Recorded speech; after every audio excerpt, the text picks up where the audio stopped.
한방적중 적중 내역입니다. 9월달도 대박 나봅시다. 금일 사수올로 대 유벤투스 시작하겠습니다.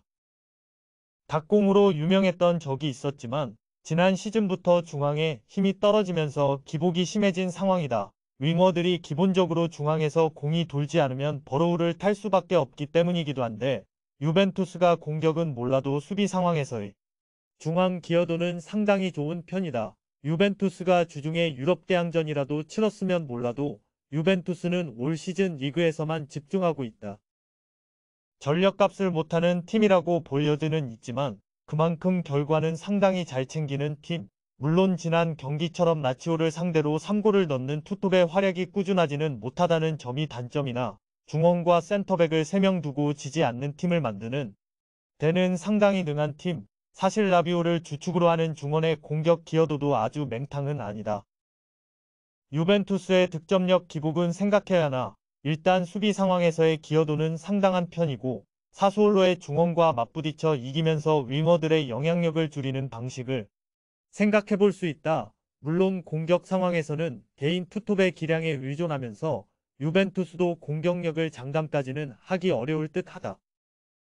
금일 조합픽은 모두 무료로 보내드렸습니다. 못 받으신 분들 및 궁금하신 분들은 영상 아래 고정 댓글로 편하게 말 걸어주세요. 금일 바르셀로나 대 셀타비고 시작하겠습니다. 사실상 주중 경기 리스크가 없는 상황이다. 앤트워프를 상대로 전반에만 3골을 넣으면서 주전 선수들을 대부분 70분 이후에 빼주면서 체력적인 세이브가 끝난 상태.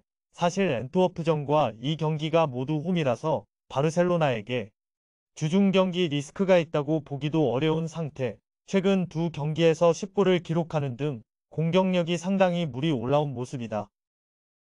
홈임에도 무백을 가동하는 등 상당히 수비적인 스타일로도 움직일 수 있는 팀. 그나마 바르샤가 텐백을 쓰는 팀에게는 약했다는 것을 저격하려고 할 수 있는데 사실 바르셀로나는 헤타페와 0-0으로 비긴 경기를 제외하면 오사수나와 카디스 등 상당히 수비적인 팀들을 결국에는 뚫어내온 경험이 있다. 오히려 바르셀로나에게 주도권을 내주는 선택이 될 수도 있을 것.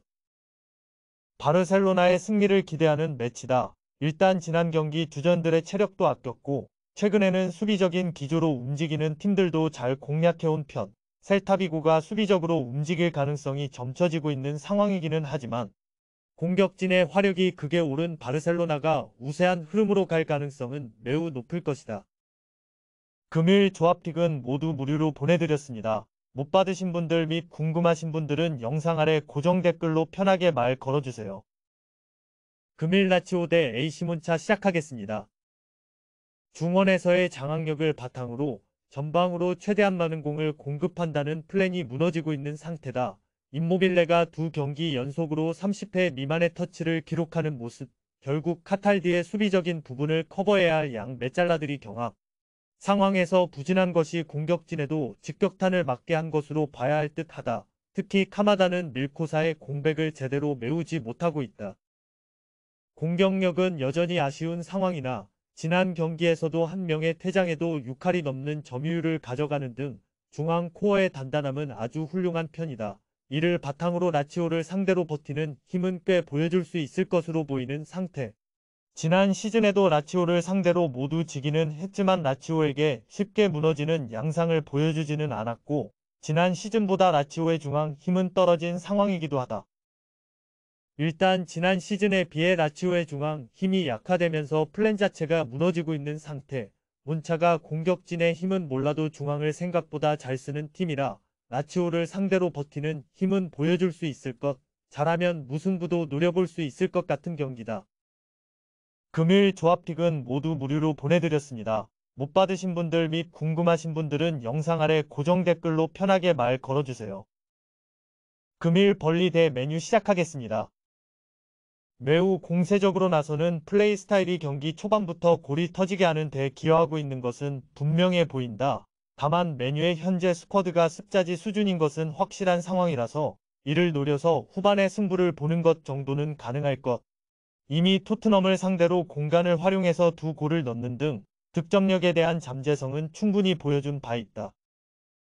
필드 플레이어들이 주중 경기를 치르고 나서는 원정을 버틸 수 있을까? 지난 경기에서는 엔트리에 골키퍼만 4명이 들어가는 등 가용할 수 있는 필드 플레이어들이 모두 부상에 시달리고 있는 상황이다. 원정에서의 약세는 지난 시즌에 이어서 지금도 이어지고 있고 벌리의 공세적인 플레이가 후반이 되면 상당히 부담스러워질 것은 명백한 상황일 것. 벌리의 공격적인 플레이가 초반 실점 위험을 높이는 데 기여하고 있는데 메뉴도 습자지 수준의 스쿼드로 인해서 후반의 에너지 레벨이 상당히 떨어지면서 약점을 노출할 가능성은 높아 보이는 상황이다. 메뉴가 이겨도 힘을 좀 들여야 할 텐데 원정에서 너무 약세라서 메뉴 승리도 담보는 하기 어렵다.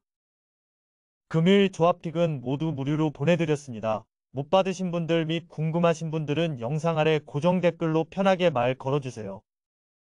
금일 브레스트와 대 리옹 시작하겠습니다. 생각보다 선수비 마이너스 후역습 성향이 강호들에게 잘 통하는 모습. 사실 전방부터 매우 거칠게 나서는 듯 수비를 상당히 적극적으로 하는 것이 전력에 비해서 상당히 높은 기대 득점 수치로 이어지는 모습을 보여주고 있다. 이용희 감독이 바뀌어 혼란스러운 상황이고 높은 라인을 구축하는 것은 여전한 상황이라서 브레스트가 공간을 파는 양상에서 성과를 기록할 가능성은 충분할 듯. 브레스트도 기대 득점에 비해서 결정력이 불안한 편이지만 리옹은 아예 효율성이 꼴찌인 상황이다. 라인을 높여서 주도권을 잡아도 골을 넣지 못하고 전전긍긍대다가 공격에 당해 패하는 패턴이 나오는 중 공격적인 스타일의 스트라스부르 마이너스 몽펠리에 마이너스 PSG전만큼의 대참사 수준은 아니더라도 브레스트의 전방 압박과 역습을 잘 제어할 수 있을지는 모르겠다. 브레스트의 승리를 기대해도 좋을 것. 생각보다 압박으로 앞선부터 괴롭히는 방식이 높은 득점 기대 수치로 이어지고 있고 리옹의 전진성을 막고 뒷공간을 공략하는 플랜을 생각해 볼 수 있을 것. 물론 브레스트도 기대 득점에 비해서 결정력은 조금 아쉬운 편이다. 금일 조합픽은 모두 무료로 보내드렸습니다. 못 받으신 분들 및 궁금하신 분들은 영상 아래 고정 댓글로 편하게 말 걸어주세요.